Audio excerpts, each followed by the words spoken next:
자, 산다는 것. 예, 그것은 우리가 뭐 한자로는 날생, 영어로는 라이프 이런 이야기를 합니다. 예, 조금 형이상학적인 이야기라서, 예, 그래도 한번 짚고 넘어가야 될 것 같아요. 우리가 이렇게 하루하루 또 이렇게 또 학습을 하시는 이런 여러 가지들이 모두 합쳐서 삶을 이루는 것인데요. 이렇게 얘기하면 조금 좀 어디서부터 생각해야 되지 하는 덩어리가 굉장히 크죠. 그래서 조금 잘라볼게요. 자르면 우리 생애라는 이야기를 할 수가 있는데요. 라이프타임. 좀 이해가 좀 더 쉽게 되시죠. 삶 전체를 뭐 이렇게 딱 덩어리로 얘기하는 생보다는 요거를 이렇게 시간 단위로 잘라서 한번 생각을 해보면 이런 시간들이 다 모여서 아마 지금까지의 여러분들의 삶이 되셨을 거예요. 잘 생각해 보시면 아마 10대가 있으셨을 거고요. 20대가 있으시고요. 예. 지금 여러분들이 예, 연세에 해당하는 나이에 해당하는 그 시기까지의 여러 가지 사건, 사고 그리고 또 즐거운 일들이 많이 있으셨을 텐데요. 이렇게 지나온 여러 가지 순간들이 여러분의 삶을 예, 구성하고 있죠. 그런데 서두에도 말씀드렸던 것처럼 이러한 삶이 결국은 여러분들이 모두가 바라는 또 저도 바라는 바로 무엇을 향해서 가고 싶냐 그것이 바로 오늘 이야기하려고 하는 행복이에요. 여러분들도 그렇고 저도 그렇고 아마 누구에게 물어봐도 예, 행복하고 싶은 욕구는 아마 공통된 예, 인생에 있어서의 목표이자 욕구가 아닐까 하는 생각을 합니다. 그래서 우리가 행복에 대해서 한번 이번 시간에 정의를 내려보려고 해요. 아마 여러분들 바쁘게 사시느라 그냥 행복하고 싶다라는 생각은 했지 과연 무엇이 진정 나에게 행복인가 이런 생각은 깊이 있게 아마 해보실 시간이 없으시지 않았을까 하는 생각을 하는데요. 그렇습니다. 자, 행복은요, 인간의 욕구가 만족되어서 부족함이나 어떤 불안감을 느끼지 않는 심리적인 상태를 우리가 행복이라고 이야기를 하는데 어떻게 여러분도 그렇게 생각하시나요? 네. 그래서 여기서 근데 좀 이렇게만 얘기하기에는 조금 뭔가 부족한 부분이 느껴져요. 이것보다 조금 한 단계 더 나아가면 어떻습니까? 어떠한 생활에 대해서 만족하고 또 나아가서 뭔가 보람을 느끼는 그런 흐뭇한 상태? 예, 그러한 상태를 우리가 좀 더 행복하다라고 이야기했을 때 와닿는 것 같아요. 자, 그런데요, 이게 사람마다 다 다르다는 거죠. 예, 어떤 분은 뭔가가 이렇게 막 맛있는 거를 내 향기를 맡고 그것을 보고 그것을 먹고 막 이럴 때 막 너무 막 엔돌핀이 나오고 막 너무 행복해요. 또 어떤 분은 힘들고 여러 가지 아픔을 겪는 분들에게 어떤 도움을 주는 비록 몸은 지치고 힘들지만 그런 시간을 가졌을 때 또 행복을 느끼기도 한단 말이에요. 그래서 이 행복의 의미는요, 우리가 지금 정의를 내리기는 했지만 사실은 개인적으로 굉장히 다른 부분을 가지고 있다는 거예요. 그래서 행복을요, 주관적인 안녕이라고도 표현할 수 있을 것 같습니다. 자, 여러분들은 어떨 때 행복을 느끼시나요? 네, 이런 부분들도 지금 수업 중간중간 한번 생각해 보시면 좋을 것 같아요. 나는 어떨 때 행복을 느끼지? 그래서 이런 관점들을 좀 나눠보려고 합니다. 이번 시간에. 자, 그래서요,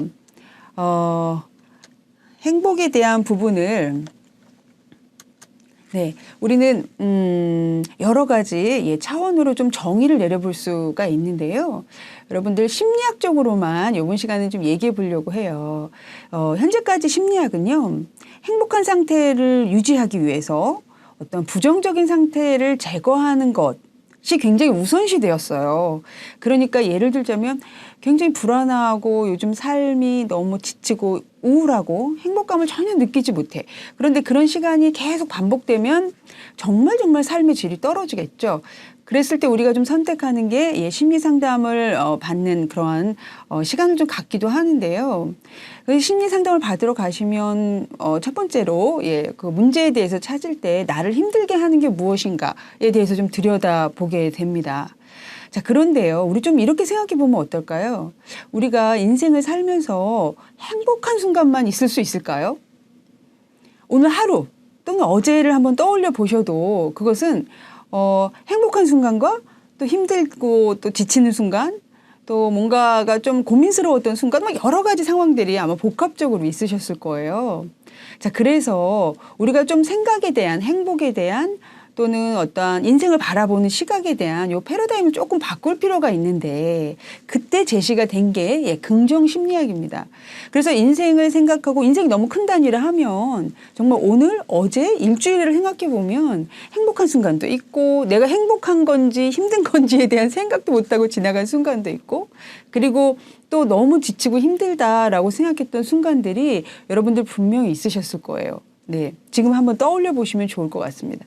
이런 부분에 대해서 이야기 나눌 시간이 잘 없으니까 이번 차시에 한번 깊이 있게 자신을 들여다보면 좋을 것 같아요.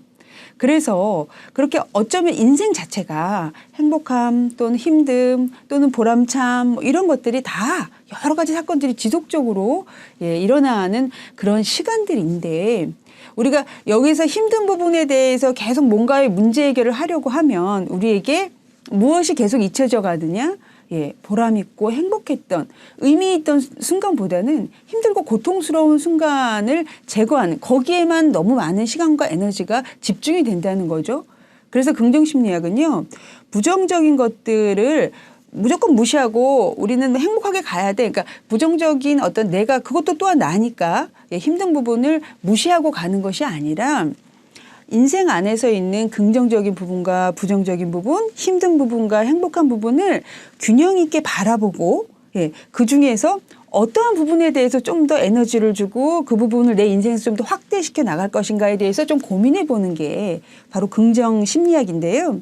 그래서 그 초점은 긍정적인 것을 그러니까 어쨌든 삶은 긍정과 부정이 함께 공존하고 있기 때문에 우리가 긍정적인 것에 좀더 에너지를 주고 그 긍정적인 것을 좀 확대하는 그런 시간을 그런 인생을 가져가야 그렇게 노력을 해야 좀 더 행복함을 느낄 수 있다라고 이야기하는 것이 바로 긍정 심리학입니다. 여러분들도요. 오늘 제 수업 이 이야기 들으면서요. 아 나는 매일매일 어디에 더 많은 에너지를 주고 있는가 한번 생각해 보시면 좋을 것 같아요. 네, 그래서 힘들고 부정적인 거에 에너지를 많이 주면 그쵸? 하루의 일과에 그런 부분이 많은 시간을 차지하는 것 같고 힘들었지만 그것보다 더 많은 의미 있고 좀 더 행복했던 순간들에게 에너지를 주고 그것을 확장하려고 노력한다면 아마 하루를 또 일주일을 되돌아봤을 때 행복한 시간이 의미 있는 시간이 더 많았음을 여러분도 느끼실 수 있을 거예요. 네, 자 그래서 그러한 행복감을 느끼는 데에는요, 두 가지 요소가 있다라고 이야기를 합니다.